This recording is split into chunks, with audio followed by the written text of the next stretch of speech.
Who doggy? Who that was corner? Which glass case was that at? That was case number 3, and that 1, 2, 3, was so over here. Yep. Oh, over there. That was next to him when we were doing it, so to speak. So. Yep. I must take responsibility. Alrighty. So up it flies. And the haste you should remove because that should be gone. Because I took the time to do all that detect magic. The haste would have.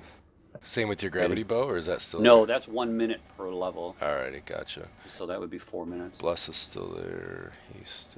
Alrighty, sounds good. Alright, Cormer, you're up. And we'll just go off the combat tracker. It's going to be floating right around you guys right there in the front, though. 4-inch tome worm. Tapeworm, tome worm. Okay.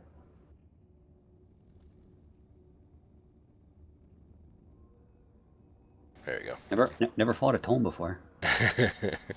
Brings back EQ2 days. Fighting yeah, books. I was thinking, yeah, animated books, animated chests and stuff. Yeah.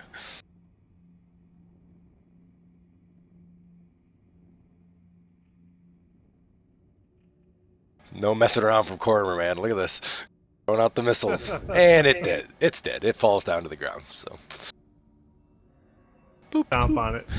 I don't know what to call you, a vicious destroyer of this.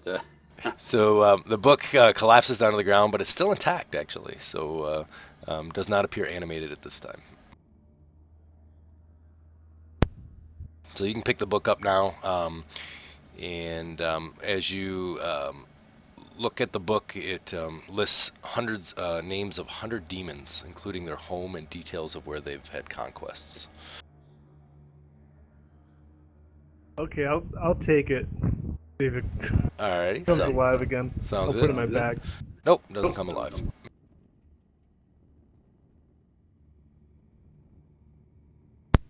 I thought I had I guess I don't have a item for that, but yeah, you can put it in your bag there. Just gotta put in Demon Book, I think, if you don't mind adding to your inventory. All right, anything else you guys want to take? Cormer, you gonna take your doll too, by the way? No. All right. All right, so there's a sword and a gem in there. I'll pick up what kind of sword? You want to identify it real quick?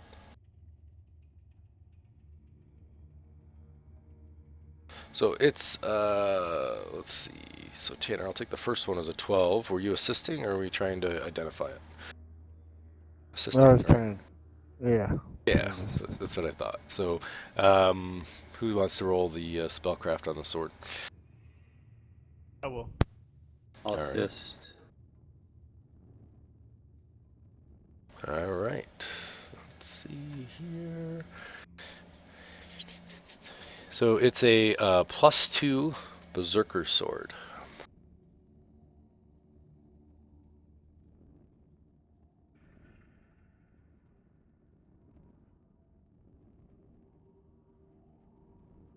Anybody here berserk?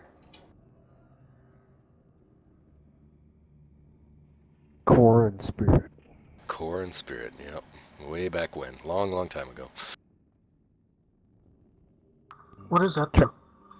So what that does is, if you wield the sword, you go berserk, so you gain all the Barbarian Rage's abilities, and you attack the nearest creature and continue to fight until it's either unconscious or dead, or there's no living remaining things within 30 feet.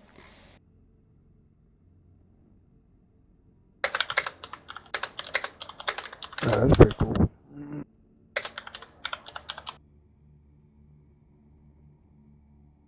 Okay, yep, Bose, go ahead and put that in your inventory for the petrified pseudo-dragon. Oh, is it pseudo dragon? Okay. Yep, yeah, it's like a Fairy tiny dragon little thing. Yeah, yep, exactly.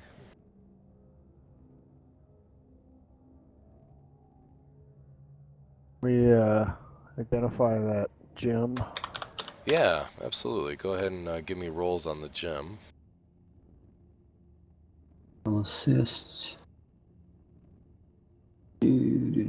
Skill. Spellcraft. So it appears to be a periapt, but you're not sure for what.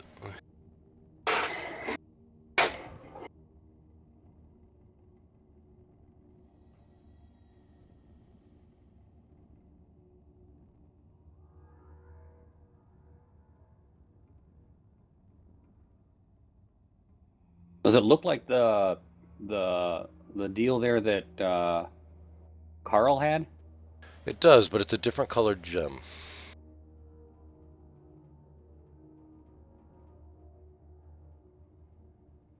I'm gonna try and spellcraft if someone can give me an assist.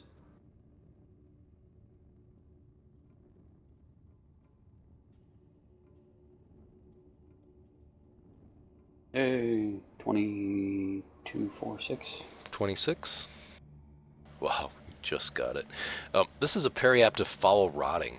So essentially what it does is it drains your dexterity, constitution, charisma 1 point every week and can only be removed by remove curse or by sprinkling the dust of a periaptive health on it. I'm just trying periaptive health to do that. Well, that's something to hang on to, not wear, but hang on to give as a gift. Oh, great king. Alrighty. Your people call you wicked, but we don't think you are. We offer you this gift. Yeah, that's something to stash away. In fact, I'll hold on to it if you guys don't mind, because I got pretty good bluff skill. Okay.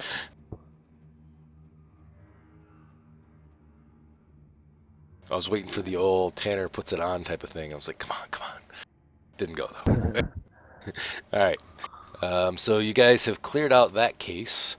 You've got Oh, those. I want the Cormer Kung Fu Oh, doll. you gotta take the. Alright, whoops, I put it in the inventory, Doll of Cormer, so feel free to take that. I'm gonna thump him in the leg, see if he feels it. Alright, Hey. so go ahead. Little doll. Thump, thump, thump. Cormer, did you feel that? Harder! Tingled a little bit.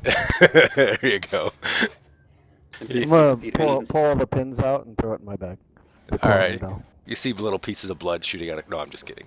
No, it doesn't do anything. So, yeah, you got Cormer doll. All right, what's over in this case? Alright, so that is case number 2. Case number 2 has 4 books labeled Unspeakable Tome within. And you also see a griffin figurine.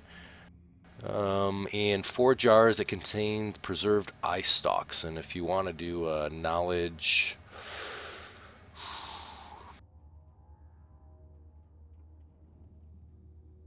You could either do a dungeoneering, or you could do a arcana to figure out what those eye stalks are from. Do the dungeoneering. Those are beholder eye stalks. Well, is that any spell ingredient for you there, Cormer? Yeah, I'll take them. Alrighty. Something I can do with. I have them in the inventory there. There's 4 of them. And then there's the 4 books that say Unspeakable Tome.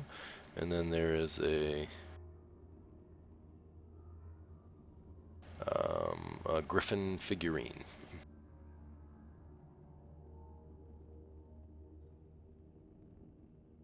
I'll check out that figurine. Alrighty. So this is a small figurine of what appears to be a bronze griffin. However, it looks very tarnished and kind of weathered and worn. Alright, try a spellcraft on it there. Who's got the high spellcraft? Somebody's got a higher. You do. I'll try and assist you. Alrighty. Or you and Nate have it, I think. That's a +2. Alright.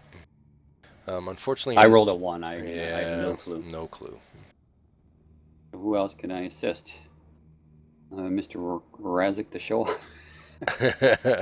Razik doesn't need an assist. It doesn't look like. So Razik, you know that's a wondrous figurine of figurines of wondrous power, and it's a bronze griffin. Ooh. I don't know how often those things work, but they turn into a flyable griffin for a period of time. Correct. Yep. So you can use them twice a week for up to 6 hours. And you can either keep it up or cancel it with the command word if you can figure out the command word. All right. Well, that's something for us to check out later. Yeah. So that's that. Let's see. What else did we have in here? So you got the eye stalks. You got the griffin. I think you just got those 4 books. But but when you look through them, they're empty. There's nothing in them. They're blank books. And then I'm not going to speak about them. You can talk about them all you want. And then in the first case, there's a preserved head of a juvenile black dragon, which is in there, which eyes are glowing green. And then there's a odd black metal cage that's kind of covered in thorns, but there's nothing inside it. And there's a large velvet pillow with a dagger that looks very nice. And as you look at it, you see that there's some chitin chains at the bottom of the dagger that kind of wiggle and twist on their own. As you're kind of looking at it, they kind of wiggle around.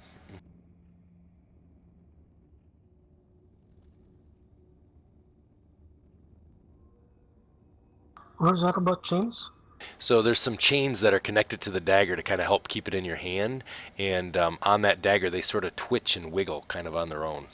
As you're kind of watching, you see them. You didn't notice it before, but now you can see they're kind of wiggling at times. Razik, I'll help you out with a spellcraft. You want to see if you can identify that. All right, there we go. I'll assist. Alrighty. So this is a +2 unholy dagger that you see here. Unholy. Unholy. So it does additional damage to good characters.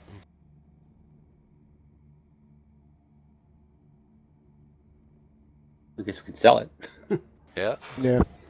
Find the right dude and sell it. Alrighty. All right, throw that in the bag of holding. There we go. And then there's a juvenile black dragon head with the glowing eyes, and then there's this odd black metal cage that's covered in thorns with nothing in it. I'll do a knowledge arcana just to see if there's a spell use for that dragon's head. Assist. Alrighty. You don't know of anything, but you do know that there's probably quite a few collectors that would love to boast that they killed a black dragon with green eyes that you probably could sell it to. Cool. All right. Mark that for take with us. And then, I'm sorry, right. what was the last item you said? The was in last there? item is a small, odd black metal cage that's covered in thorns with nothing in it. Almost like a bird cage, if you want to think of like a small bird cage type of thing. Put the Cormer doll on that. Yeah. Is it the same size as my collector vintage Cormer with Kung Fu grip? Ironically, it is. He could actually stand right inside that. Oh, sweet. Guess we could spellcraft this one out. I'll assist somebody. Alrighty. Oh, it's doubled. Spellcraft there to help him out. All right. Alright, so you know that this cage probably held that demon at some point. That was in the room here before setting him up as a trap. Or it doesn't appear to have any magical powers to it now.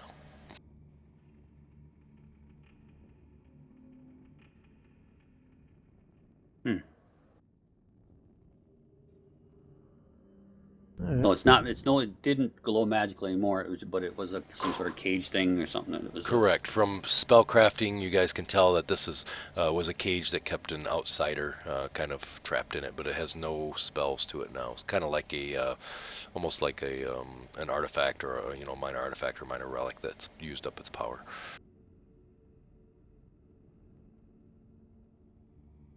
All right. With this to sell, I guess. It's small, right? Yeah, it's small. Yep. Yeah, you can put the Cormer doll in there. It'll fit perfectly. Okay, I'll take it. Cormer Alright. doll.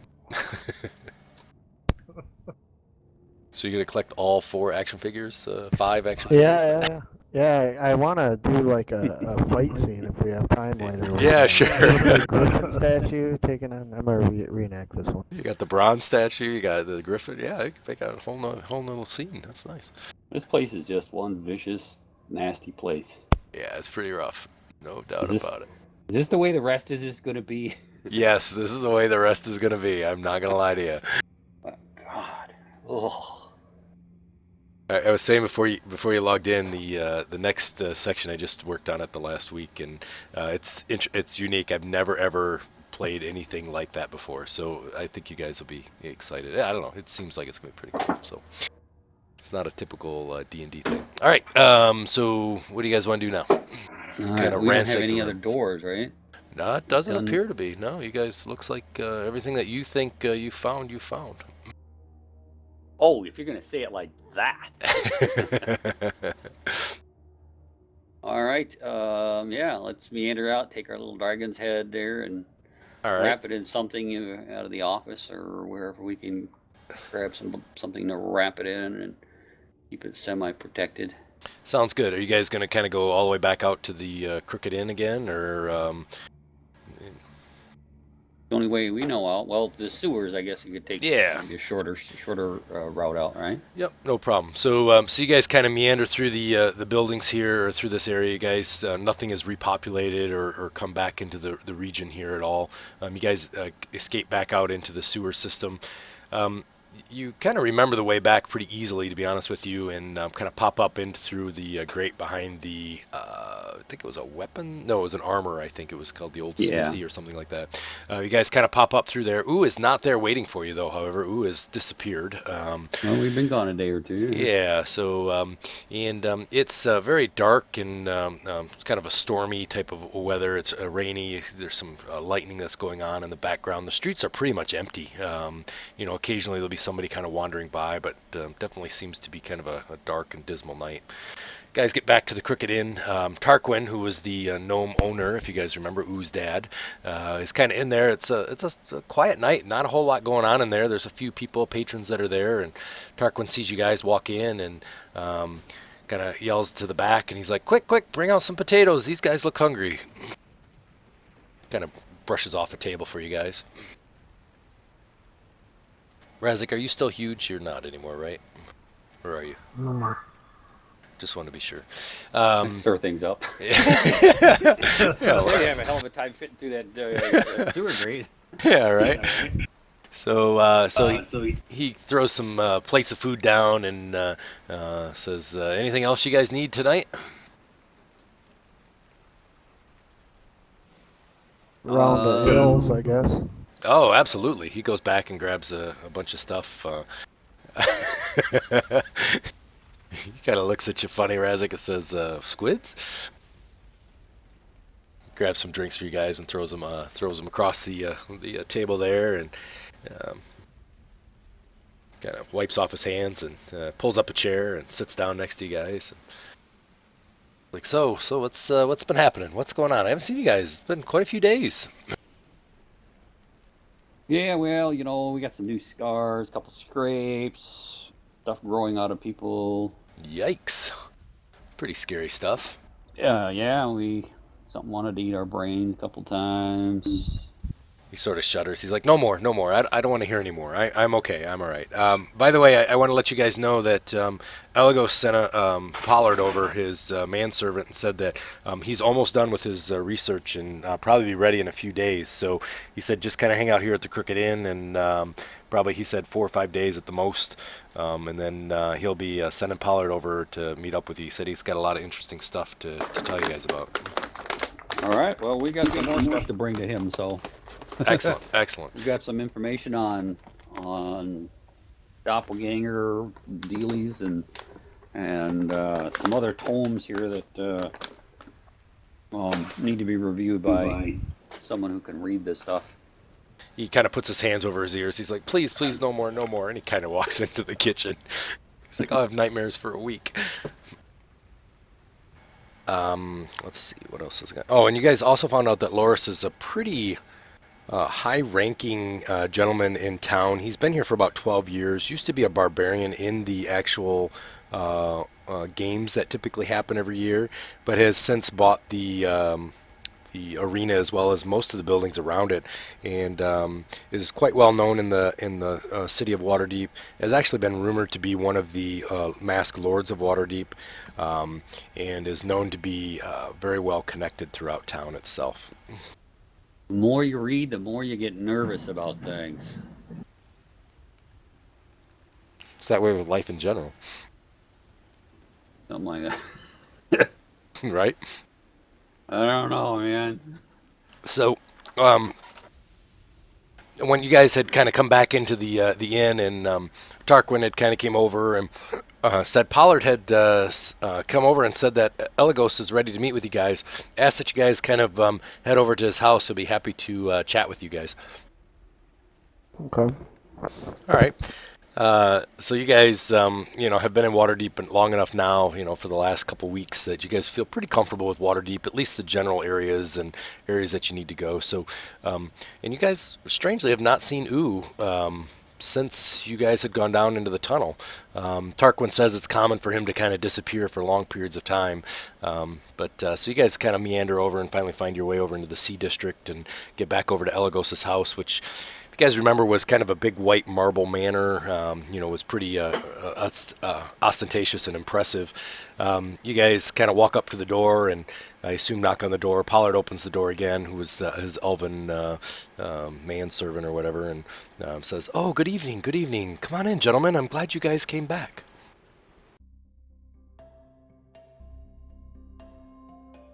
He's like, "Please come on inside. We have dinner ready for you. Sir Elagos is in the dining area, and he's waiting for you." So he kind of walks you guys through, and you remember seeing a lot of, photos of, paintings on the wall of some great battles and interesting exotic places and whatnot, and obviously being very plush. And you guys still feel a little common when you're in here, to be honest, because it's such a kind of a magnificent place. And you kind of come in and you see a long dinner table. There's several chairs that are kind of ranged around. However, there's only 4 chairs that are there. They have a little thing over off to the side for Carl for him to sit on, and Chingo unfortunately probably doesn't want tromping through the house. But they had some stuff outside for him to eat and stuff. And so there's a chair for each of you. And Carl can wait outside. oh, okay, great, excellent. So Carl will wait out there with Chingo. They'll play games in the yard, I guess. And then, so he kind of stands up from a tall velveted chair and kind of reaches out his hands to you guys and gives a big smile. He says, "Good evening, my friends. I trust you brought your appetites." We did. In fact, haven't had a great meal in a while. We've been nibbling on rations and whatnot, and this is an absolute treasure for this invitation. Thank you very much. He smiles. He says, "Yes, I tend to eat as I get a chance, so I hope this somewhat informal repast doesn't offend any of you."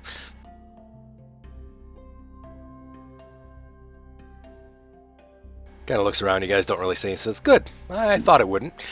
Please, in any event, let's eat. And after dinner, I'll tell you what I've learned about your little green worms." Is there any way we can tell whether there's frickin' worms in his food? Sure, if you want to. Wait a minute, detect undead, right? Yes, detect undead would be it. Oh, Cormier. No, or Tanner. Tanner. He's still working on his channeling. I think I'm all. Let me see. You good? Maybe all out of that one. You would have rested. I mean, you've got. You guys have been in town for a week or so. Okay, I'll cast my detect worm spell. Alrighty, sounds good. They're undead. So you cast your undead spell, and you see Elagos kind of get a little corner of his mouth kind of turns upright, and he sort of smirks a little bit. He says, "Boy, you guys are jumpy fellows. Please sit down. The food's not poisoned, I promise. Please tell me about what's happened." Not poison, but this stuff has been infesting everything Could've just around us. channeled. He chuckles and he says, "There's no worries, friends." He says, "Please sit down. Tell me what's happened since I've last seen you."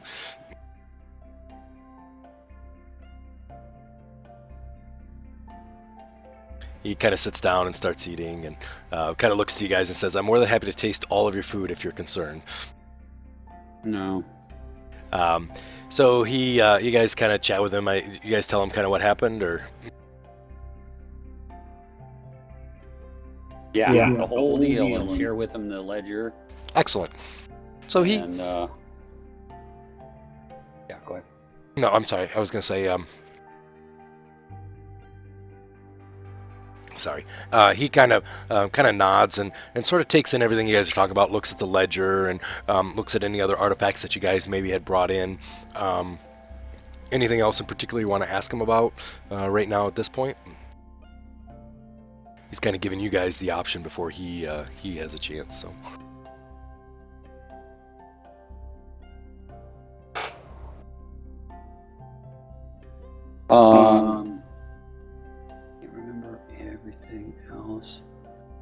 guess the biggest things is knowing about that scroll. Oh yeah, Kind of curious to me to find out about. sure. Sorry, go ahead, Cormer. I was singing.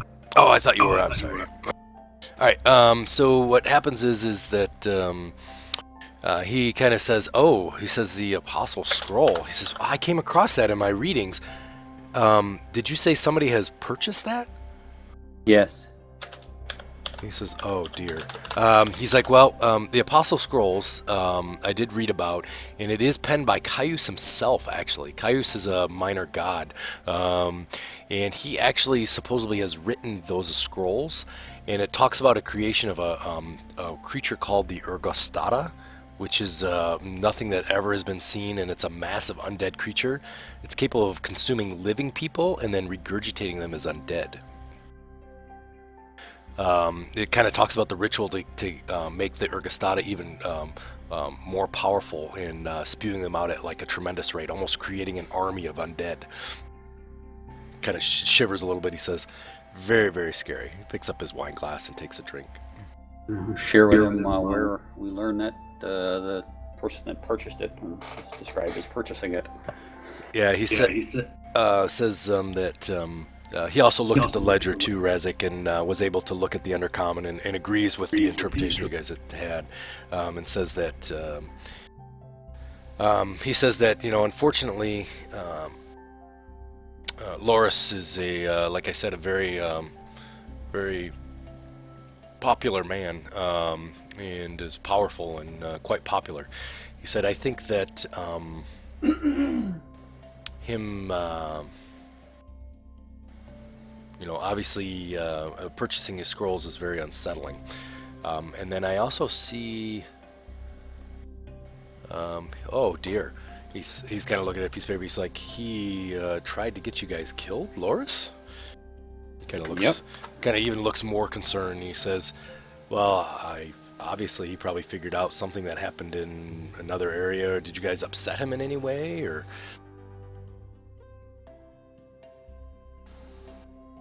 He says, "Not that we know of." He kind of goes back and he says, I bet he's probably upset about the Ebon Triad that you guys destroyed. I wonder if he was friends with one of those people that was there." Kind of rubs his chin. He says, "Well, obviously something has happened where he's out to get you guys. Unfortunately, he's a pretty tough guy to get to, so I think it'll be pretty difficult. Let me talk about what I found, and then we'll kind of chat about Loris a little bit more." So he kind of pulls out all the items that you guys had, and if you remember when you guys were in the Whispering Cairn, and I know Razik, you weren't there at the time, but they had collected some artifacts out of a tomb, and he kind of hands all these artifacts back and gives you the 2 demon horns and gives you the talisman that was kind of a sphere and a diadem, and so he kind of talks about this, and he says that the horns once belonged to a fiend that was called Kivavedis, was defeated by the Wind Duke named Isakos. Akosali, and kind of gives a little bit of history about this, and kind of matches up sort of the story that you guys had seen in the Whispering Cairn, kind of way back when. But then he kind of really gets into talking about the Caius worm, and talking about the potions that were tainted. If you guys remember, there was some tainted potions that you guys had dealt with before, and the journal from Theldrick and Gralik's stuff, and discussion about the infested eggs. So he said that, his research shows that, the worm-infested undead are notorious, most notorious, but they're really the least dangerous of any of Caius's spawns type stuff. So the spawn of Caius that you guys had fought at the keep really aren't that dangerous, but everybody knows about them. They're scared about them. There's been reports throughout history of them being in the area, but it's been very rare. And he says typically when you see more of them, it seems like there's a cult of some sort that's working in the area. He also talked about how the cult of Caius is typically small, usually a few priests that are living on their own, but with the evidence of the Ebon Triad, which was the 3 guys that you guys had taken down, as well as seeing everything that's going on, he feels that there's probably a more darker purpose or a sinister alliance that's kind of popping up here. And then the Age of Worms, it kind of has been brought up, and it's really as old as everything. It's known as other things like the End of Times, Dark Ages, the Rapture, Eternal Ruin, those types of things. So it's kind of one of those things that you always read about, speak about transforming the world. They've been recorded in books like the Book of Vile Darkness and Liberus Mortis, and scrolls that you guys had talked about and whatnot, and they're written on ruins and whatnot. But nobody has really ever thought that this would ever come to fruition. But with all the information you guys have provided to him, he feels that definitely something is building towards this Age of Worms. So there's definitely something coming. And then he also talks about that all the information that you've kind of brought together shows that Caius is definitely working underneath the rest of the deities without any of their probable knowledge, unless some of your deities has sort of figured this out and sent you guys to take on this big threat.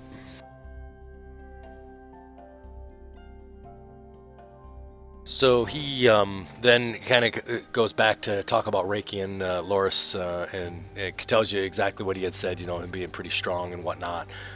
He says it's going to be pretty difficult to confront kind of on his own. But he said that, there is the games are coming up soon, and you may be able to infiltrate the actual arena itself and maybe sneak around and find some stuff. He said that may be a better option than going straight for it. He said you could try, definitely, but he's got a lot of guards. That sounds fun. He But said we got a dinosaur. he says, I think you guys, may actually. He's like, you know what? He's like, I have a friend. Her name is Celeste. She's in town. She usually comes in for this. I don't think she typically runs any groups in the gladiator pit. But let me contact her and see maybe if she has an in for you guys to be able to get into the arena. She goes all the time. She goes to the Triumph Feast, which is the big feast before the gladiator games, the champion games, and maybe she could sneak you in as gladiators or something. That's interesting. Is that something you guys would be interested in maybe talking to her about? Yeah. Okay, all right. So he says, yeah, I'll, he kind of, says Pollard, and Pollard kind of comes in. He's like, would you go and pen a letter to Celeste and let her know that we need to speak tomorrow? And could you put that on my Black Raven and send it to her? He goes, of course, sir. And he kind of walks out of the room and gets a note together, and he disappears. Elgo says, boy, very, very interesting. Have you guys heard from Alustin at all from Daggerford? We haven't, have we? Oh, no. He says, I haven't either. He says, I think I'll probably be contacting Alustin. I'll probably send him a letter or something. And I think that, I'll send him a letter and just kind of see. I just didn't know if he had contacted you guys. I know that he's kind of working on things on his end as well as you guys are working here, so I'll continue to work with that. He says, I think I'll have Celeste meet you at the Crooked Inn tomorrow. Do you guys think you can be there around midnight or not midnight, around 6 or so? Yeah, I think so. Excellent. Yeah. Excellent. Okay. He says, well, let's do that. He gives you guys all back all your artifacts. He says, please, I've done all my research. You guys, please keep all your things. You may need these in the future. I'm not sure, but I don't, you may meet somebody that knows a little bit more, may want to do some research on them as well. He hands you back the stuff. You guys continue to eat dinner. They bring out some beautiful desserts that are from Evermeet, which is obviously very elven and very far away. Delicious foods, wines. You guys just have some general banter and chat, and he laughs at some of your stories, especially Razik pinning the Mind Thrayer and almost getting his brain sucked out, and just generally has some good times throughout dinner. Was there something you wanted to ask, Razik? No, just about getting into the games. Oh, gotcha. Excellent. Yeah. So, and he actually has a flyer there, and it talks about, the games themselves, and, everybody in town has been kind of talking about it throughout the week.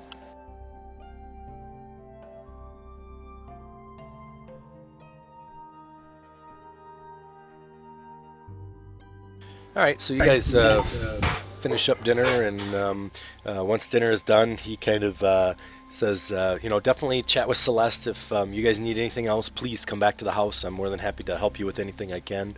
I will definitely continue to research the worms, and I'll try to get into contact with Alustin as well.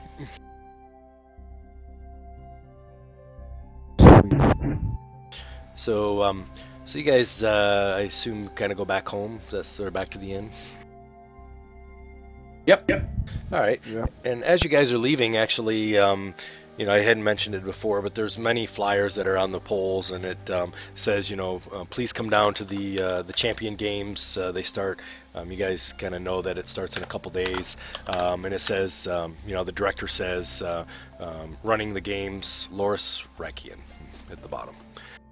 And there's a picture of a gentleman that looks really familiar to you guys, actually. And matter of fact, if I can have a wisdom check from everybody but Razik, that would be great.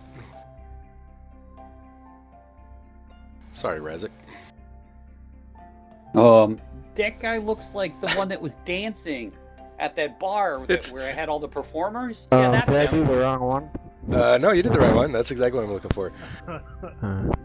Isn't it? That's him. That's the guy that was dancing. Tom? Yeah. Blue skin guy. Yeah. Tom.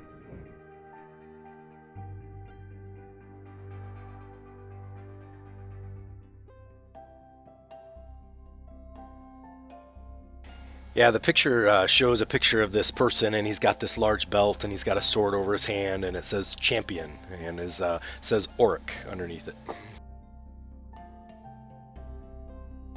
Oh, okay. It's the guy we played darts against.